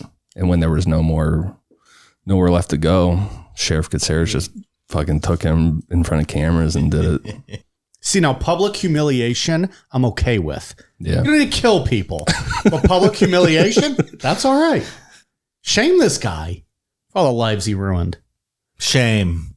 Speaking of shame, I'm going to go pee. Bundy stood trial for the Chi Omega murders in June of 1979, and it was the first nationally televised trial. And this was Bundy's time to shine. And during the Chi Omega murder trial, he acted as his own defense attorney. He thought he was going to smooth talk his way out of this, but it became clear early on in the trial that Bundy was just fighting a losing battle. Is this where he was interviewing the officer about what they found at the crime scene and making him repeat it over and over again because he was getting off on hearing about it? Mm-hmm. Awful. Yeah. Where it was like getting to a point where it was weird. It's like, okay, shut up. Yeah. You're getting weird about it. Describe it again, officer. And he did have a legal team in addition. Like he was part of the legal team the judge allowed him to be, and he didn't get along with them, and they fought about how the defense should operate and things like that. He never obtained his law degree. He took some classes, but then all this shit happened. Yeah, he just thought he was a lawyer. Yeah. He's a piece of shit.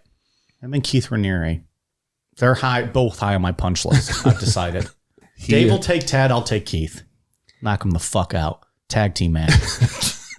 Hell in a Cell. The judge loved this guy, though. Mm-hmm. Or he seemed to be very fond of him. Yeah, he told him afterwards that he wished he would have done something different with his life because he would have made a good lawyer. Yeah. Good luck, young man. And I sincerely mean that, or something like that. Again, that's because of the way he looks and things. But he must have presented himself as some way in the courtroom for the judge to say that. He did. He has that charm that he put on everybody. Unreal. But the evidence clearly showed that he did Judge, this. I wish you didn't kill all those women. Otherwise, you're a swell guy.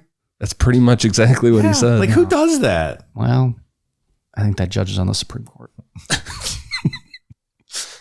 There were two events in the trial that would sway the jury against Bundy. The first was Nita Neary's testimony of what she had seen on the night of the murders. While on the stand, she pointed Bundy as the man she saw running down the stairs and out the front door of the Chi Omega house when she was coming back. The second was the testimony of odontologist Dr. Richard Swooveron. While on the stand, Dr. Swooveron described the bite mark injuries found on Lisa Levy's left buttock. The jury was shown full-scale photographs of the bite marks that had been taken on the night of the murder. The doctor pointed out the uniqueness of the indentations left behind on the victim and compared them with full-scale pictures of Bundy's teeth. There was no question that Bundy had made the bite marks on Lisa Levy's body. His teeth were very crooked. They're very unique. Yes. Oh, wait, I thought he was a very attractive man. You mean he had awful teeth? Not awful teeth, but he had especially his bottom ones were they were crooked in a very unique way. You mean just the way like they bit? Like they didn't look crooked necessarily or messed up?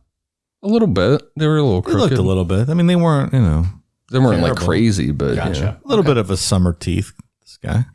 There was no way that you could deny it. Don't get me wrong. I have crooked teeth too, but I was just thinking like, they were all fucked up. No. Janky looking teeth. It's not Richard Ramirez is what you're saying. No. Okay. I never thought of Mike as having summer teeth. I don't know what summer teeth. I mean, just my bottom. Summer here, summer there. Oh. Summer teeth. Well, my bottom teeth are crooked. Can you see it? No. Well, let's see. You don't have your glasses on. You can't even see what we're doing here, fella. Yeah, all right. They're not. Did you have braces? I did on the top. I can't remember if I did on the bottom. Clearly not. But I had I had a band that was on my bottom teeth that was cemented to the back of my teeth that was supposed to be there forever, allegedly. That broke off years ago. Never got it replaced. There's still part of the cement on the back of one of my teeth. The dentists are like, if it doesn't bother you, leave it on. But so that's why my bottom teeth are a little crooked. Top teeth are fine, but the bottom are a little off, which is what they said would happen if that thing broke off. And can't you get a new one? Why? I don't need them fucking around in there. I'm fine. You're doing quite well for yourself. Thanks. I try to be like one of those people that smiles. Like, well, I don't smile often because, I don't know what happiness is, but I don't show my bottom teeth when I smile. So it's not like anyone really notices. The end. So that's what I go through with therapy. What do you guys discuss with your therapist? So after almost 7 hours, the jury returned to the courtroom on July 24th, 1979 with a verdict of guilty. On July 30th, before that same jury that found him guilty, Bundy's mother testified pleading for her son's life. Bundy was also given a chance to address the court where he said that he was innocent, claiming that the prejudice of the media was responsible for his alleged misrepresentation. He also suggested that the entire proceedings and verdict was nothing but a, quote, farce, which he, quote, refused to accept. He went on to tell the courtroom that it was, quote, absurd to ask for mercy for something I did not do, and I will not share the burden of guilt. That arrogant shit was a miscalculation, and Bundy was sentenced to death in the electric chair for the murders of Margaret Bowman and Lisa Levy. 6 months later, Bundy's trial for the murder of Kimberly Leach started. Bundy decided to not try to defend himself this time, and the strategy was to plead not guilty by reason of insanity. Assistant State Attorney Bob Deckel presented his star witness, who was the firefighter who had seen a man resembling Bundy leading an upset girl, matching Kimberly's description to a white van in front of her school. The defense team argued the legitimacy of the testimony because the man was unable to recall the day he had seen the man and the little girl, which I get it. It's kind of shaky eyewitness, but Deckel continued to press and present even more convincing evidence. The most damaging was fiber evidence, which linked Bundy's clothes and the van he had driven that day with the crime scene. Also, fibers matching those from Kimberly Leach's clothes were found in the van and on Bundy's clothing that he had allegedly worn on the day of the crime. The prosecution's expert witness, who testified about the fiber analysis, stated that without a doubt at some point, Bundy and Kimberly Leach had been in contact around the time of her death. It's hard to refute that evidence. And he never admits this murder. I think it's that shame of killing a child. In the first, remember I was talking earlier about the first 40 or so pages of that book with Stephen McCod. He denies all of this when he's presented with this fiber evidence, even though the fiber evidence, is pretty solid. Is right there. He's like, no, it was not me. I never stole that van. That he will not admit to any of this. It's the same thing like Richard Ramirez. Richard Ramirez killed a 12-year-old girl. I remember, yeah. DNA proved it. There's without a doubt he did it. Wasn't a 9-year-old? Maybe she was 9. He refused to admit it. He would not talk about that at all. Everything else fine, not the 9-year-old. Well, because the kid stuff will get you fucked up in prison. I mean, maybe that's some of it. That's very true. Yeah, when you have to do life. Yeah, you're gonna was be that there where a while. Ramirez did life? I can't remember. Probably was think he was California. sentenced. So was it just life? Was there a death penalty even back then? Oh yeah. For California, was that? But he didn't do that. Did he do life? I don't remember. I know he died from like natural causes. Yeah. Eventually. Okay. Was it one of those times, or was that period where they commuted all the death sentences? That's what I mean. Like maybe he was in that area. Yeah, I don't remember. Somebody who's listened to that show recently will tell us. That was 3 years ago. What the fuck are we supposed to do? There's also the other guy that we haven't done an episode on yet, but Arthur Shawcross, another serial killer. He killed 2 young kids early on, and interviews when anybody tries to bring that up, he just straight up stops the interview right there, and he's like, I will not talk about this. If you want to go down that road, I'm leaving. I'm not talking about it. So I think it's what you said, that you'll get fucked up in prison, that mixed with some kind of shame of not wanting to admit that. Do you think they're thinking about prison? Is that what it is? Or is it the shame? Like, is it weirdly where they draw the line of like regret and remorse as opposed to not? Maybe some of both. Yeah, I don't know. Yeah. There's just something extra horrific, I guess, about killing a kid. I don't disagree. I'm just wondering if they're thinking like the long game, like, oh, okay, I better shut up about that because I know where this is heading. I'm going to be here a while. Yeah, right. The other thing about Kimberly Leach, too, is there was evidence that she was, that he raped her, too. So we're talking about raping a 12-year-old. Yeah.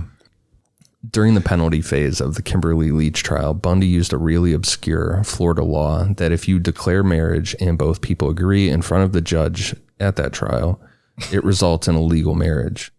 As he was questioning Carol Ann Boone, who had moved to Florida to be closer to Bundy, had testified on his behalf during both trials, and was again testifying on his behalf as a character witness, he asked her to marry him. She accepted, and Bundy declared to the court that they were legally married. I declare marriage. I was literally coming up to the mic to say that. I'm sorry. No, it's great. That's good stuff. What a lucky girl. Where they go on their honeymoon. The conjugal visit. Yeah, right. Back in the One of the little cabins in the back. On February 10th, 1980, Bundy was sentenced for a 3rd time to death by electrocution. As the sentence was announced, he reportedly stood and shouted, quote, "Tell the jury they were wrong." And jurors later said that they felt that they had seen the true Ted Bundy in that moment when the anger came out. Like everything dropped for a second and he screamed. Yeah. It's quite a glimpse into the guy. In October 1981, Carol Boone gave birth to a daughter named Rose and said Bundy was the father. Conjugal visits were not allowed at Florida State Prison in Rayford, where Bundy was incarcerated, but inmates would bribe the guards with money to give them alone time with female visitors. Semen smuggler. Is that been 100% proven that that's Bundy's kid? I don't think 100% proven, but I mean, they were married. Well, they declared. I'm 99.9% sure that a guard did watch the door while they fucked. And then the second question is, has there ever been any follow up with Rose, or is she kind of like, fuck this? Yeah, even Carol Ann Boone is gone. I mean, nobody, there's a lot of theories that she changed her name. So she might still be alive out there. We don't know if she's dead or whatever. Yeah, she did a good job of disappearing. Okay. But we'll talk about it in a bit. We'll sorry, wrap up. sorry. No, I didn't put it in the outline, but we'll wrap up with her because she doesn't just disappear because she's had a good conscience, like, oh fuck, I banging Ted Bundy and I helped him escape from jail and shit. So we'll talk about it later, but I still feel like if she smuggled all that stuff in, which led to him escaping, which led to these additional murders, she's it's an accomplice to some murder, sort at of least, an accessory, right? Or an accomplice here, and has some responsibility for that. a lot of that's him just saying it. So I don't know if there's something like the credibility. They're like, oh, can we trust this guy to bring charges when he's our only witness of it? Or, so they have no proof that she did any of that. It was just him saying it. Yeah, but I mean, you can see her behavior, the way she talks to reporters, like, oh, Ted never did any of this. Yeah. He's completely innocent. She's like, you know, championing for his freedom, you know, right. His innocence, which I found out that is a mental disorder when women or men want to be with a murderer or someone that's like a criminal like that. It's a paraphilia. Interesting. Paraphilia. Good thing Casey was found not guilty, or I would have felt bad about myself here. Yeah, you would have had clean. You have nothing to feel guilty about. Hybristophilia. Hybristophilia. I feel you. It's also known as the Bonnie and Clyde syndrome. Oh, okay. Where you feel this excitement from. What if she's just super hot? Yeah, right. I have no excitement from Casey. I think she's just fucking the smoke show. Oh, we're gonna piss so many people off. They do not like when we say that. God created her that way. It's not our fault, Mike. The dangle wants. So Bundy refused to give up, and he believed that he still had a chance. In 1982, he hired a new lawyer and appealed the Chi Omega murder trial verdict to the Florida Supreme Court. However, his appeal was eventually denied. Shortly following the court's denial of a new hearing, Bundy decided to appeal the Kimberly Leach trial verdict. In May 1985, his request was again turned down. However, he kept up a fight, and in 1986, he hired a new lawyer to help him out of the death penalty. Spoiler, it did not work. That woman's name was Diana Weiner. There is rumor and allegations that... Her name was Dine or Weiner? No, Diana Weiner. Oh, okay. This guy. I'll take option C, 69 her. There's allegations that she started banging Ted Bundy. So Carolyn Boone, the only reason she left and like took off and ditched Bundy was because of Diana Weiner. Interesting. She either was jealous for no reason or he really was banging this woman. This woman says absolutely not, it wasn't happening.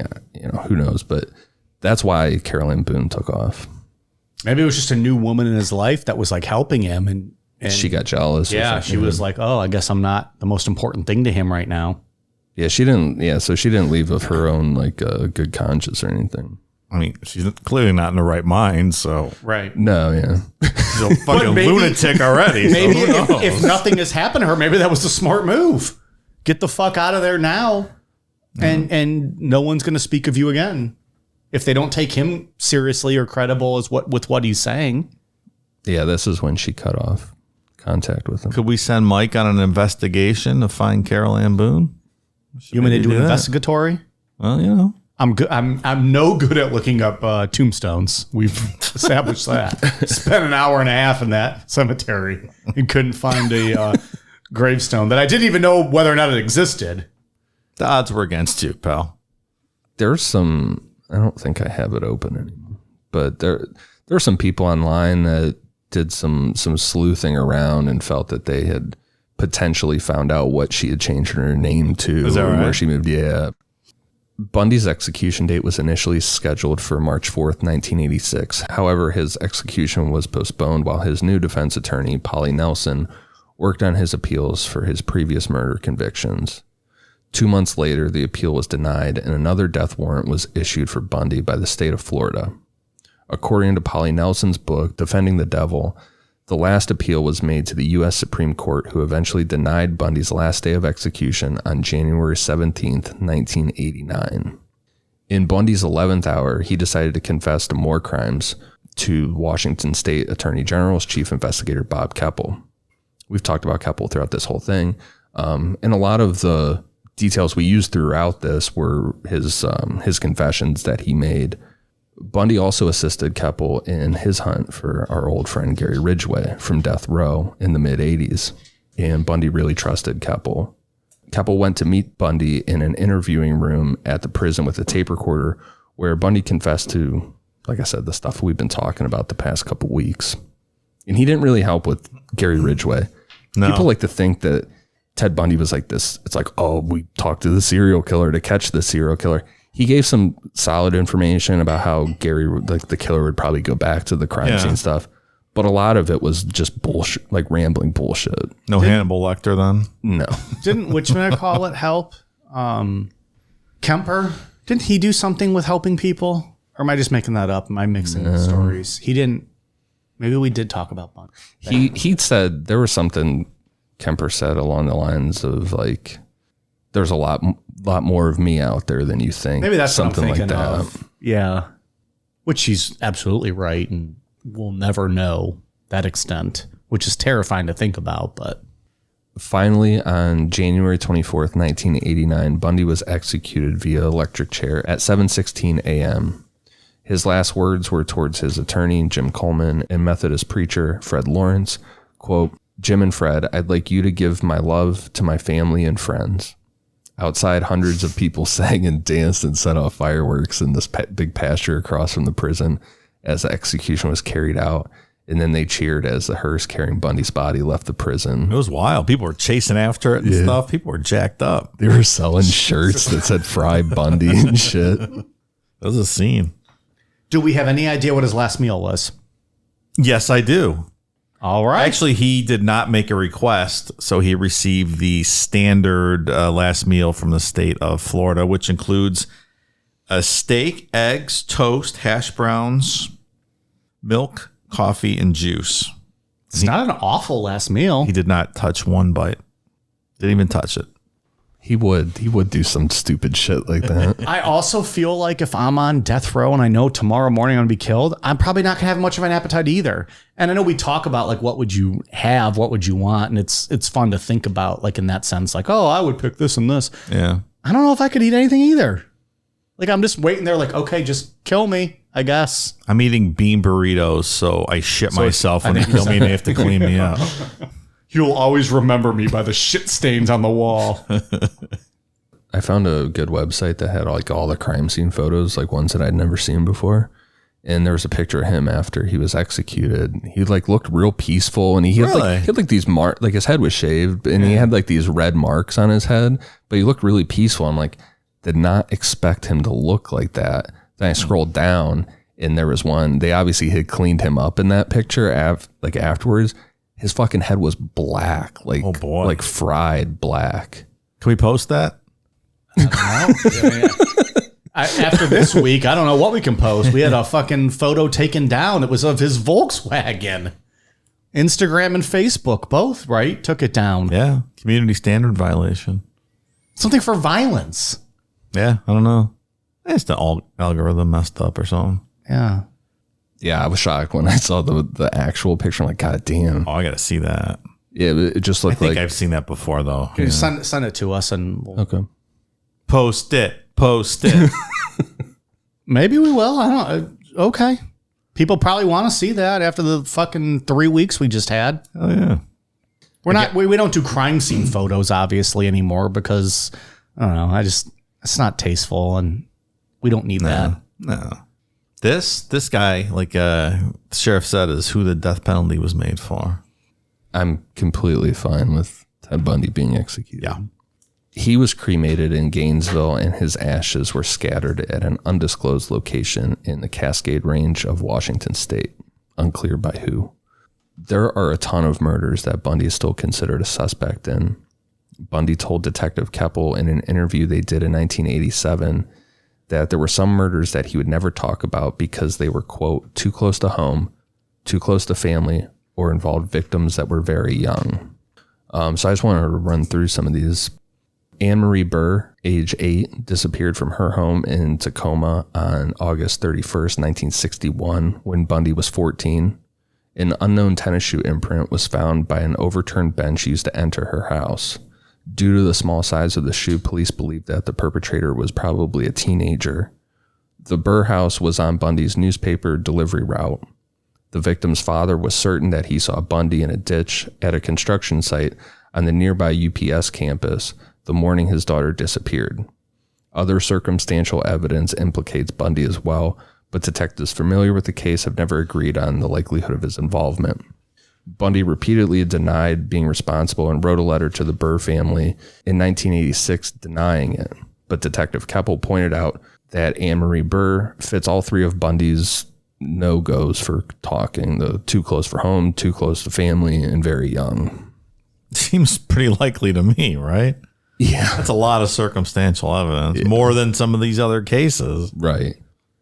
Flight attendants Lisa Wick and Lonnie Trumbull, both age 20, were bludgeoned with a piece of wood as they slept in their basement apartment in Seattle's Queen Anne neighborhood on June 23rd, 1966. Lonnie died from her injuries and Lisa survived. Bundy was in the area at the time.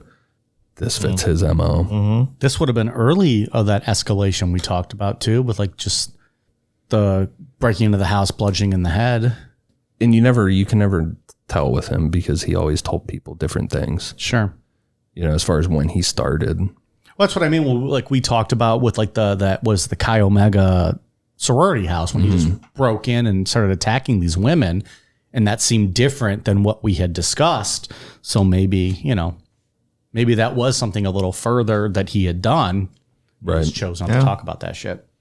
Vacationing college friends Susan Davis and Elizabeth Perry, both 19, were stabbed to death on May 30th, 1969.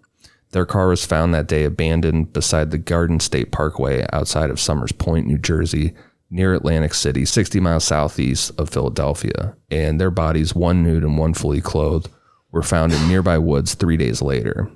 Bundy attended Temple University from January through May 1969 and did not move west until after Memorial Day weekend. His accounts of his earliest crimes changed, like we said, based on who he was talking to. But he told forensic psychologist Art Norman that his first murder suspects were two women in the Philadelphia area. Rita Curran, age 24, she was an elementary school teacher and part-time motel maid, was murdered in her basement apartment on July 19th, 1971 in Burlington, Vermont. She had been strangled, bludgeoned, and raped. The location of the motel where she worked, which was adjacent to Bundy's birthplace, the Elizabeth Lund Home for Unwed Mothers.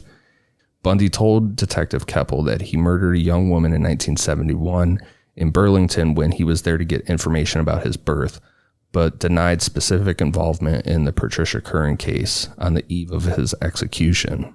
No evidence firmly places Bundy in Burlington on that date, but multiple municipal records note that a person named Bundy was bitten by a dog that week, and long stretches of Bundy's time, including the summer of 71, are still unaccounted for completely.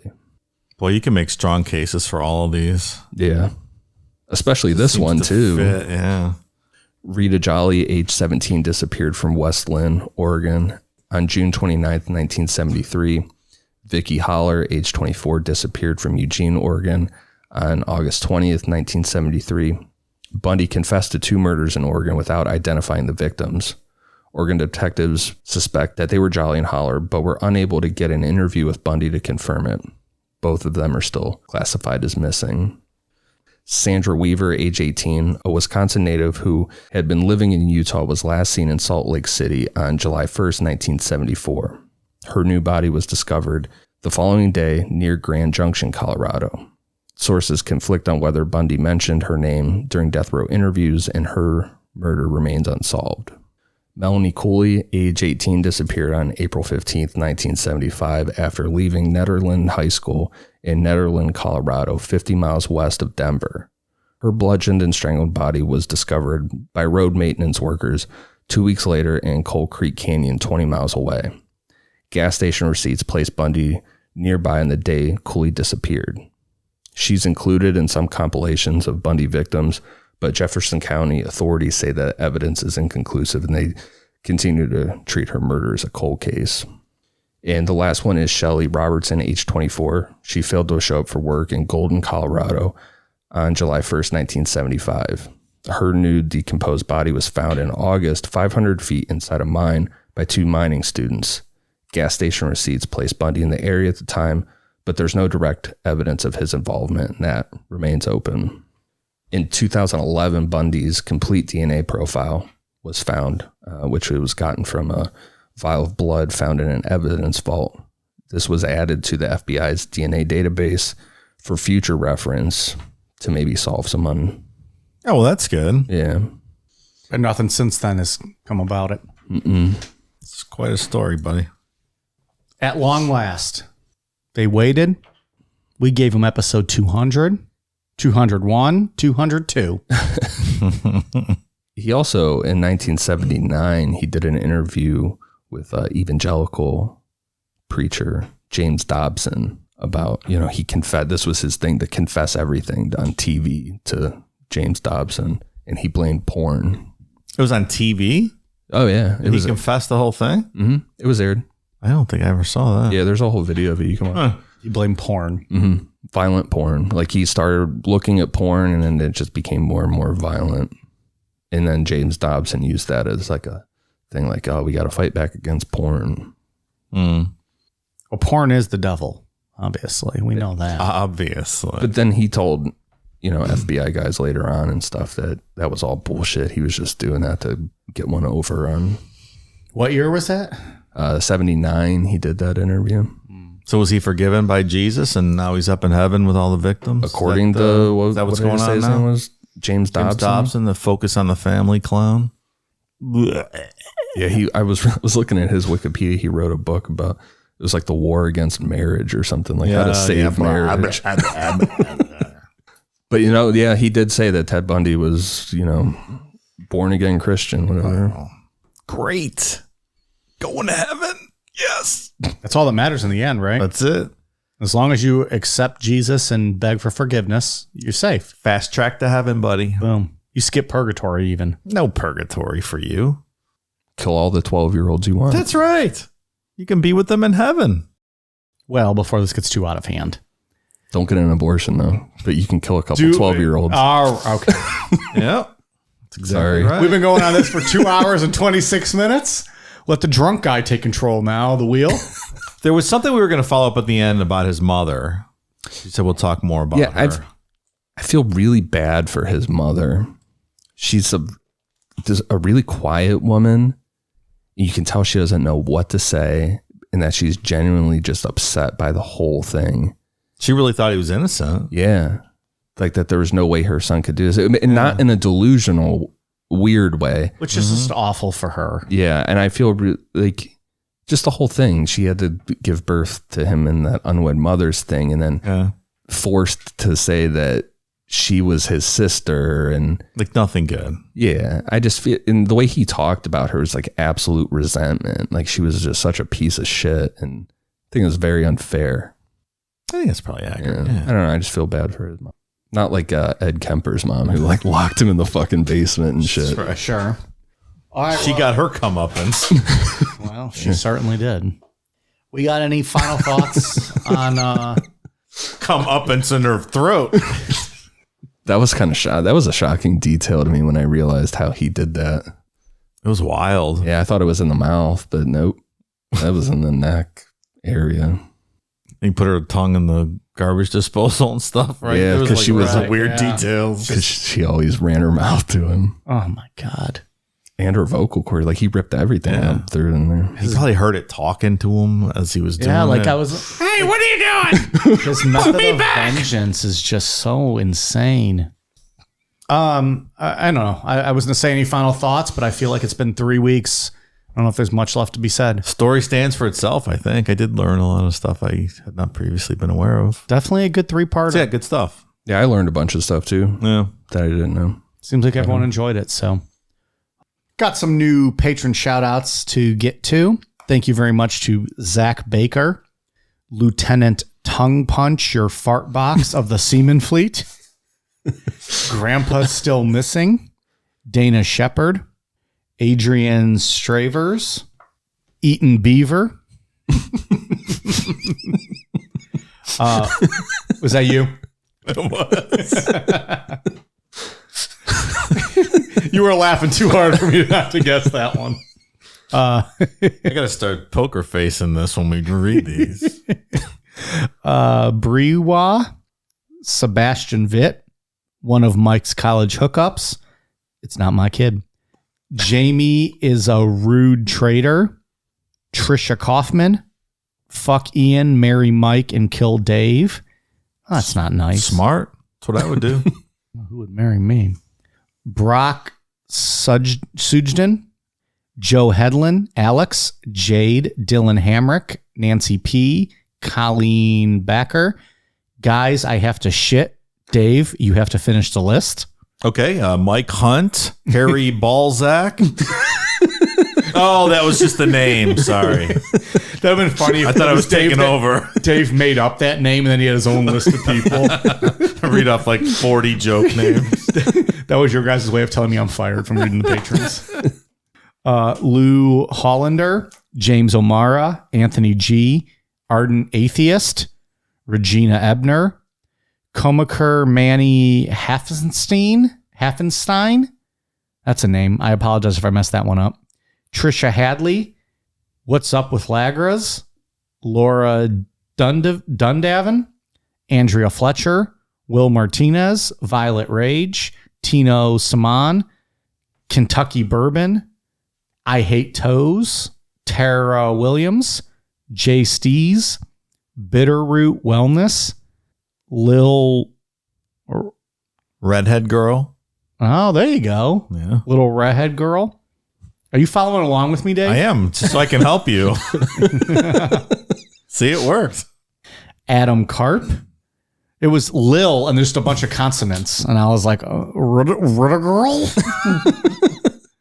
Adam Karp, Kayla Marie, Morty, Serena J, Joseph Sanders, Steph Leopard, Liam McLaughlin, Danielle, Annabelle, yes, like the doll, and Brandon High.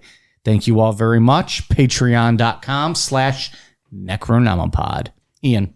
For iTunes, I have one for Nikita Green, Javi Namapod, Ian Sugar Dad. Still waiting on that check. Fuck yeah.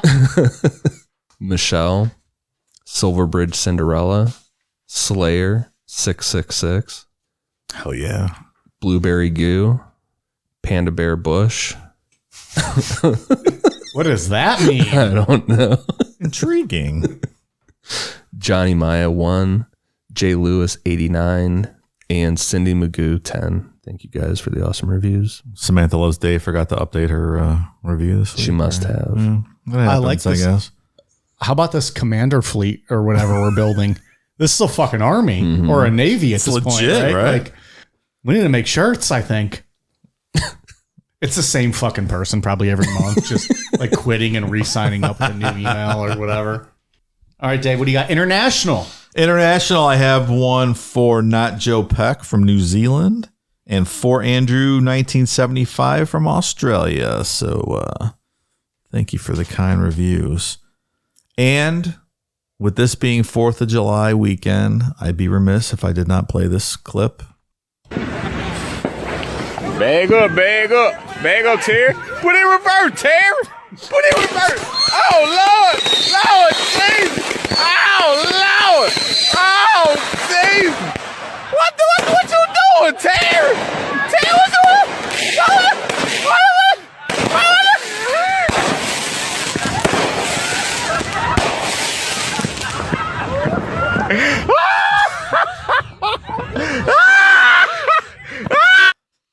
Happy birthday, America. The greatest fireworks video ever. Close second is the bootleg firework. That one's good, too. It looks like a fucking war is going off in that street. Middle street. This was a damn good series. That's how you fucking podcast, boys. That's I'm good glad you shit. liked it. Yeah. I like when I learn stuff about these bigger ones too. Yeah, it makes it more interesting. The stories you've been hearing about for years and finding new facts about it. And hopefully people liked it. I mean, literally since episode 1, people have been asking for us to do Ted Bundy. Yeah, of course. Well, I thought we did it already, right? Well, we did a very good version and people apparently rejected it. I don't know why. I thought that show was fantastic. It's very good. You guys want to spoil any shows here before we leave this week? Or want to talk about the end of Stranger Things? Was that on Bundy too, or was that on the bonus show that we spoiled things? I don't remember. It was on Bundy too. Yeah. I saw people thought it was awesome. People were like, that was an epic spoiler ending. Some people did not love it. I literally exhausted the shows I've watched, so I have nothing else to spoil. Somebody was not happy. Andy Bernard became boss. Did we talk about that last week? You did say that, yeah. Oh, you did? Andy Bernard became boss. We talked about Californication. We talked about West Wing. Yeah. Curb Your Enthusiasm still going. I can't spoil that. I don't know. What else? Yeah, let's spoil something. No, I'm not doing that. We spoiled nothing. The shows were so old.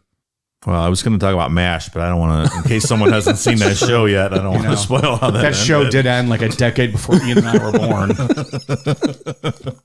I have not watched all of MASH, but I've watched a good amount. I like MASH.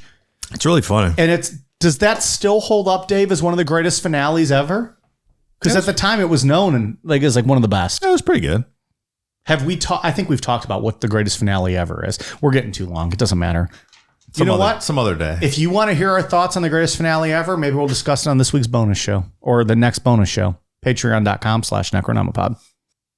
We are on Twitter, Facebook, Instagram, YouTube at Necronomipod. Patreon.com/Necronomipod. Amazon.com. Search Necronomipod for all of our latest merch. And for this weekend only, if you go to Necronomipod.com for $7.04, get it, July 4th, you can get a 3-pack of stickers for $7.04. It's a hell of a deal. God bless America. God bless America. Play Terry one more time. I want to hear him say put it in reverse. I love how no one goes to help him. Like they're just watching. The poor guy. His fucking wheelchair just won't move. Like it's not his fault. Bag up, Terry. Put it in reverse, Terry. Put it in reverse. Oh, Lord, Jesus. Oh, Lord. Oh, Jesus. What you doing, Terry? Terry, what you doing?